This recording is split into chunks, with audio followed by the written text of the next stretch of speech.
नमस्कार। आज हम 9वीं कक्षा की हिंदी विषय के बारे में अध्ययन करेंगे।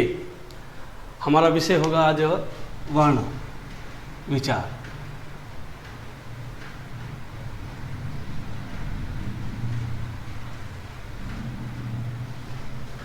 वर्ण किसे कहते हैं, इसके संबंध में एक प्रश्न बनता है।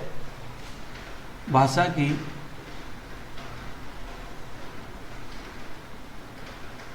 सबसे छोटी इकाई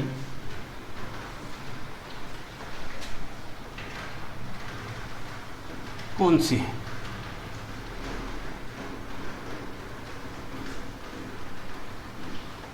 तो आप सबका उत्तर होगा कि भाई भाषा की सबसे छोटी इकाई वर्ण है। वर्ण के अलावा भाषा की सबसे छोटी इकाई और किसे कहा जाता है? ध्वनि को भाषा की सबसे छोटी इकाई कहा जाता है, वर्ण को और अक्षर को भाषा की सबसे छोटी इकाई कहा जाता है। इसलिए इसकी परिभाषा भी बनती है कि वर्ण की परिभाषा क्या है? भाषा की सबसे छोटी इकाई को वर्ण, ध्वनि कहते हैं, अक्षर कहते हैं। परिभाषा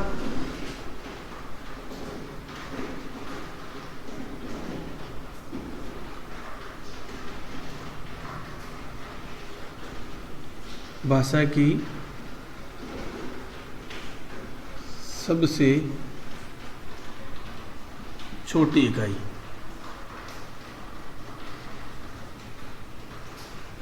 जिसके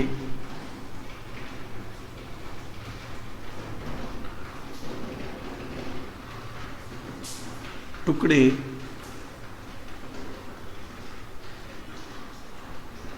नहीं किए जाते उसे वर्ण कहते हैं। वर्ण के जो प्रकार हैं, वर्ण के दो प्रकार हैं। नंबर 1 स्वर और नंबर 2 व्यंजन। स्वर किसे कहते हैं? सबसे पहले तो ये चीज आती है, स्वर कहते किसे हैं? तो स्वर की परिभाषा देते हुए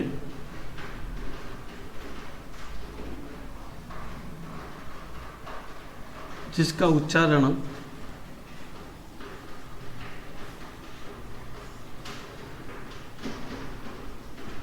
निर्बाध रूप से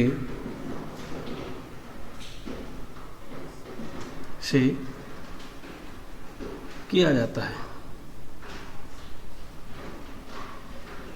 अर्थात जिसको बोलते समय, जिसका उच्चारण करते समय हमें किसी की भी सहायता लेने की आवश्यकता नहीं पड़ती, उसे स्वर कहते हैं। व्यंजन किसे कहते हैं? स्वरों की सहायता से बोले जाने वाले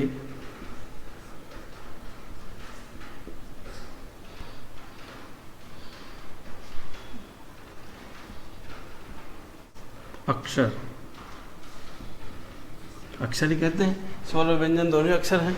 स्वरों की सहायता से बोले जाने वाले अक्षर या जिनका उच्चारण स्वरों की सहायता से किया जाता है उसे,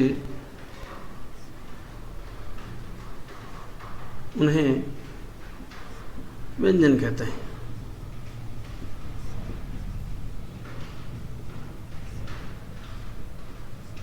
व्यंजन कहते हैं। अब दोनों में अंतर इतना ही है कि ये निर्बाध बोले जाते हैं, इनको किसी की भी सहायता लेने की आवश्यकता नहीं होती, स्वतंत्र होते हैं। और व्यंजन का जब भी हम लोग उच्चारण करेंगे तो आप लोग देखेंगे एक उनमें स्वर मिला हुआ रहता है। किस प्रकार से मिला रहता है, इस बात को भी आपको समझना चाहिए। जैसे मान लीजिए मैंने आपके सामने शब्द लिखा है मनोज। अब मनोज शब्द लिखा है तो आप लोग एक चीज़ तो जानते ही हैं कि आप इस पूरे शब्द का विश्लेषण कीजिए। इसका विश्लेषण करने का प्रकार कैसा होगा? विश्लेषण करने का प्रकार होगा मैं के साथ कौन मिला हुआ है? इसके साथ कौन मिला, फिर उसके बाद कौन है? न के साथ कौन मिला हुआ है? आप देखेंगे ओ, फिर कौन है? ज, और ज के बाद आप देखेंगे अ। तो इस प्रकार से मनोज शब्द जो है, अब मनोज शब्द में आपको ढूंढना किसको है? सबसे पहले तो आप स्वर को ढूंढिए। तो आप स्वरों को जानते हैं, 1, 2 और 3, ये स्वर है। अब मैं आपको कहूँ कि व्यंजन को ढूंढिए, तो आप लोग कहेंगे 1, 2 और 3 व्यंजन है। लेकिन मैंने जब इस शब्द का विश्लेषण किया, तो विश्लेषण करने पर आपको एक चीज़ समझ में आई कि जब मैं से हमने स्वर यानी अ को अलग कर दिया, तो म किस रूप में आ गया? हलंत रूप में आ गया, यानी ये आधा हो गया।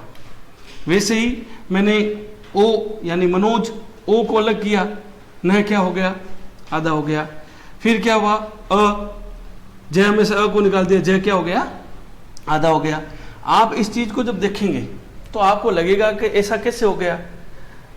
तो आपको ये चीज ध्यान में होनी चाहिए कि स्वर जो होते हैं, जो स्वर होते हैं, वह स्वर मात्रा के रूप में व्यंजन में मिलते हैं। अ की मात्रा नहीं है, बाकी सबकी तो मात्राएं हैं। तो अ की मात्रा नहीं होती तो अ क्या करता है? मिलकर किसी भी अक्षर को, जैसे लिखा हुआ है क और उसके बाद लिखा हुआ है अ, तो क्या करेगा? ये क आधा है और इसके अंदर अ मिल जाएगा, तो क्या हो जाएगा? पूरा हो जाएगा।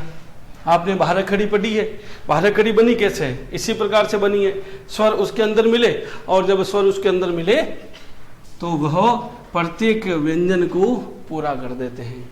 हलंत रूप में रहता है, उसे पूरा कर देते हैं। तो आप लोगों ने देखा कि किस प्रकार से स्वर और व्यंजन, मैंने आपको बताया ना, व्यंजन जो होते हैं वो स्वरों की सहायता से बोले जाते हैं। इसमें म में अ मिला हुआ है, न में ओ मिला हुआ है और ज में अ मिला हुआ है। कई बार आप लोगों ने ऐसे शब्द भी देखे होंगे,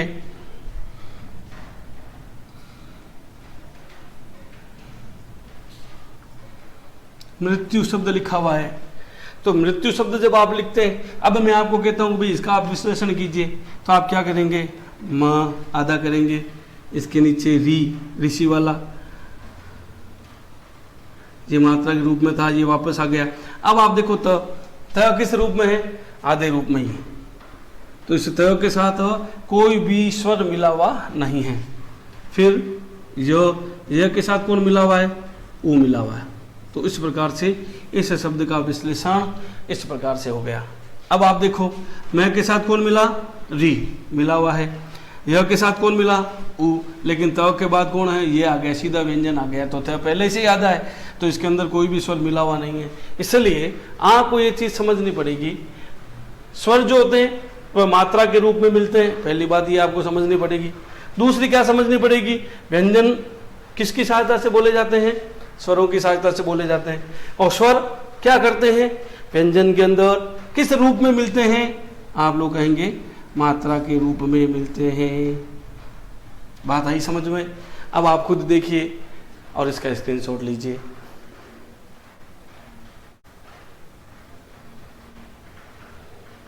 अब हम आगे चलते हैं। अब मैं आपसे पूछता हूं भी स्वर के प्रकार कितने हैं?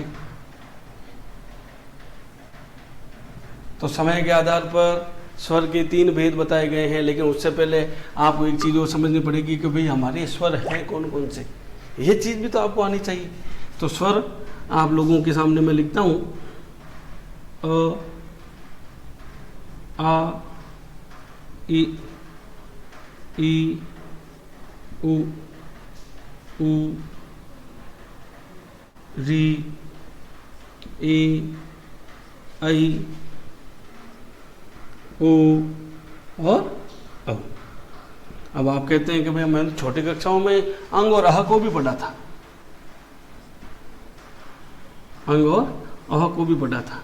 ये स्वर नहीं है, ये आपको ध्यान रखना पड़ेगा। यानी स्वर 1 2 3 4 5 6 7 8 9 10 और 11 स्वरों की संख्या कितनी हैं? 11। 11 स्वरों की संख्या है और अंग और अह ये स्वर नहीं हैं। धन्यवाद। आज इतना ही पढ़ेंगे, शेष भाग कल।